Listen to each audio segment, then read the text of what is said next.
খেলতে জীবন গড়ে তোলা শ্রী বলদেব সিং, পদ্মশ্রী 2026। 15ই নভেম্বর 1950 সালে লুধিয়ানার এক কৃষক পরিবারে জন্ম নেওয়া বলদেব সিং এর শৈশব কেটেছে আর্থিক সংকটে। আমি তখন খুব ছোট ছিলাম। তখন প্রথম আমি মাঠে একটি জাতীয় স্তরের ম্যাচ দেখছিলাম। তাতে অনেক আন্তর্জাতিক খেলোয়াড় খেলছিলেন। তাদের দেখে আমি খুবই অনুপ্রাণিত হই, আর আমার মনে হয়েছিল আমিও একদিন এরকম একজন বড় খেলোয়াড় হব। Baldev Singh national institute of sports Bengaluru থেকে হকি কোচিংয়ের ডিপ্লোমা অর্জন করেন এবং 1981-তে তিনি হরিয়ানা স্পোর্টস ডিপার্টমেন্টে যোগ দিয়ে শাহাবাদ মার্কন্ডায় কোচ হিসেবে দায়িত্ব গ্রহণ করেন। শাহাবাদই তাঁর কর্মভূমি হয়ে ওঠে এবং তিনি সেখানেই প্রথম হকি মাঠ তৈরি করেন। বলদেব সিং এর কঠোর পরিশ্রম ও শৃঙ্খলাবদ্ধ প্রশিক্ষণের ফলে তাঁর খেলোয়াড়রা ক্রমাগত আন্তর্জাতিক স্তরে নিজেদের পরিচিতি গড়ে। দ্রুতই তিনি ভারতীয় পুরুষ হকি দলের কোচ হিসেবেও নিযুক্ত হন এবং দলকে বহু সাফল্য এনে দেন।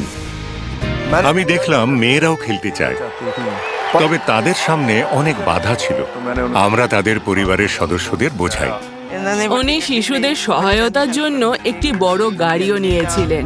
যখন প্রতিযোগিতা দিল্লি বা দূরে কোথাও হতো, উনি মেয়েদের বাড়ি থেকে নিয়ে যেতেন এবং আবার পৌঁছেও দিতেন। প্রয়োজনে আর্থিক সাহায্যও করতেন। হকি খেলার মাধ্যমে এখানকার বাচ্চাদের সম্মান ও চাকরিও মিলেছে। মেয়েরা এগিয়ে এলে ভারতও এগিয়ে যাবে।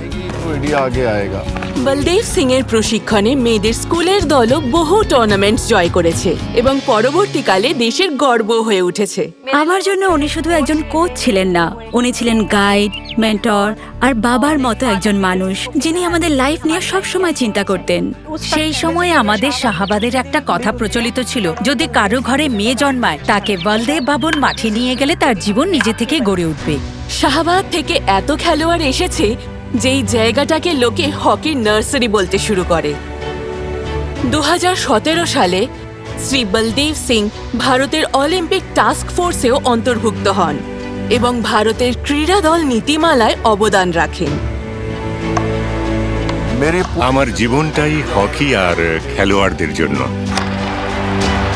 সত্যি, বলদেব সিং কেবল একজন গুরু নন, তিনি যেন নিজেই একটি গুরুকুল। শ্রী বলদেব সিং, পদ্মশ্রী 2026। আমাদের কোটি কোটি প্রণাম।